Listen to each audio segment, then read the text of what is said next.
Good morning, everyone. Happy Sunday. I am so glad you are joining me this morning. Whether you are watching alone or with someone else, you are welcome here. Before we talk about today's worship service, let's sing a quick song to welcome everyone that has joined us. If you know it, sing along. If you don't, practice waving. I'll do the motions too. Hello everybody, how do you do? How do you do? How do you do? Hello everybody, how do you do? God loves you today.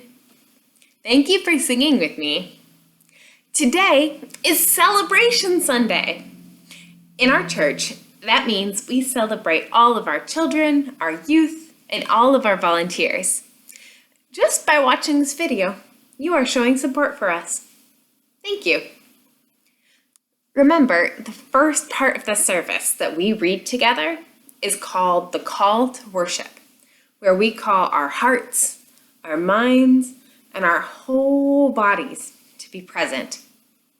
In today's call to worship, we will say, God's Spirit moves through us like breath, bringing life and renewal. I love imagining God filling me up with hope, helping me to see truth. During today's service, I'm going to make a special effort to take some deep breaths. You can do this at any point, but I plan to do this during the prelude, which is the music before the service, during the anthem and the offertory, where some of our youth, Joni and Samuel, will be playing, and during the postlude, the music right at the end of the service. There's going to be some really beautiful songs today, and I'm hoping this breathing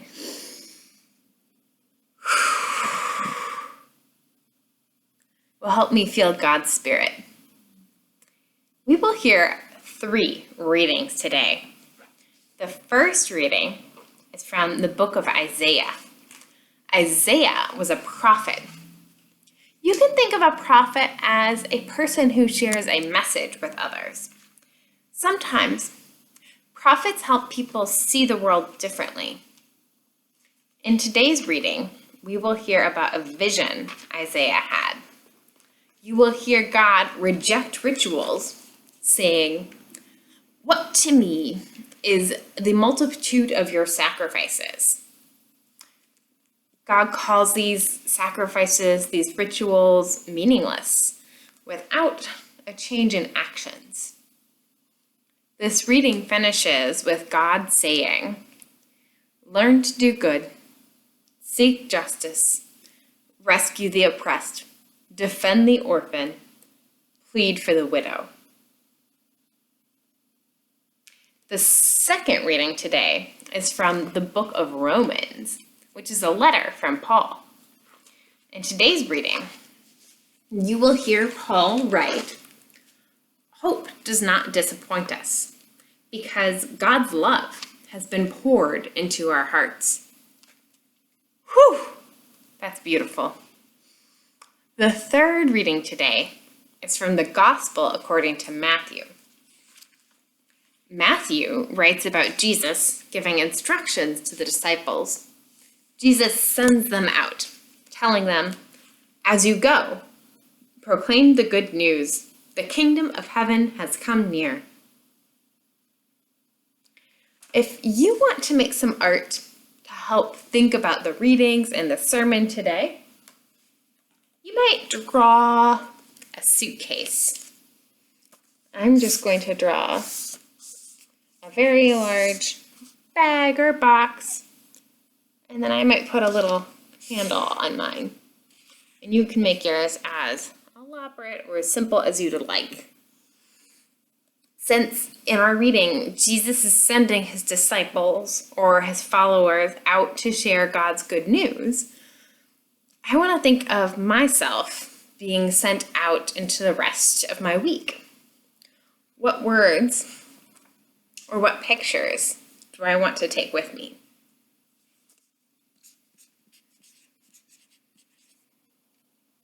I wrote the word hope. For today's story, I'm going to read the story of a person. In the book Holy Troublemakers and Unconventional Saints, Daneen Akers tells stories about people of faith who have known that sometimes rules need to be broken to make our society work for everyone.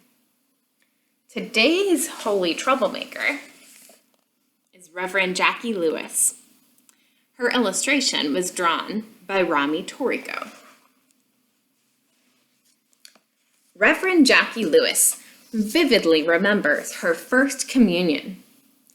The year was 1966, and she was 7 years old.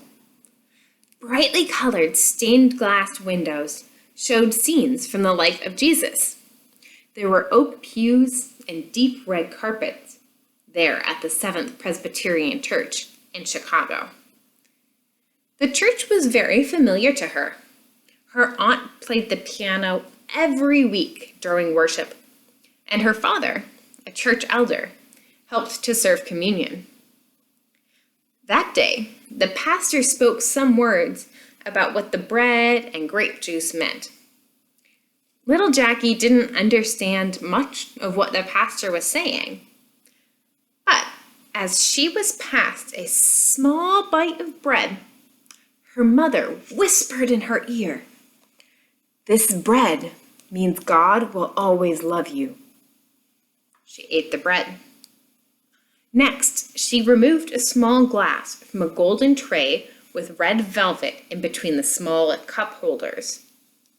This time, her mother whispered to her, "God will never leave you." That message about God's endless love and presence has stayed with Jacqui ever since that day. "I fell in love with God in that church," she says. "I sang in the choir, and by age 9, I was helping to teach the little kids in Sunday school." Jacqui felt called to be a minister. At first, she was told that girls couldn't be pastors. But her deep love of God and her sense that she was supposed to help other people find unconditional love too kept her on track. When Jacqui was 30, she went to seminary to study to become a pastor. Reverend Jacqui now leads a multicultural, multiracial congregation in New York City called Middle Collegiate Church. Originally established in 1628, it's a community where everyone is welcome, especially people who aren't welcome in other churches. Jacqui cares about having a better world where immigrants, refugees, indigenous people, people of color, and LGBTQ people are treated fairly. Love is what matters most. Jacqui tells her congregation often that everything in the Bible comes down to love. Love, period, she says. Everything else is commentary. Paying attention to the injustices of the world can be hard. A lot of people don't get treated fairly. But Jacqui helps her congregation to stand up for justice. And she also models contagious joy. "I am a joyful person," Reverend Jacqui says. That isn't because her life has only been happy. Growing up, Reverend Jacqui had some difficulties, including being hurt by a family member when she was young. "I've always felt God holding me, even in the toughest of times," Reverend Jacqui says. "I think that's how I survived." That and having a silly bone that loves to play and laugh. Being joyful is part of survival. In her church today, Reverend Jacqui helps people to acknowledge, accept, and honor the fact that life includes both joy and pain. She invites people to feel their pain and to experience their joy, sometimes in the very same moment. Reverend Jacqui finds herself speaking not only to her congregation, but also to larger and larger groups. She also writes books about the power of God's love and our call to love each other. What her mother whispered in her ear so many years ago is now what Jacqui proclaims loudly every day. God will always love you, and God will never leave you. The end. I love this story because it's the story of a real person who lives in the same state as I do today. God really does speak to us in many different ways. To close today, I'm going to invite you to sing the first verse of This Little Light of Mine. You too can be a holy troublemaker working for God's love. Are you ready? If you want, you can hold your finger like a candle. That's what some of you taught me for this song. This little light of mine, I'm gonna let it shine. This little light of mine, I'm gonna let it shine. This little light of mine, I'm gonna let it shine. Let it shine, let it shine, let it shine. God will always love you, and God will never leave you. I hope you really enjoy the service today. Goodbye.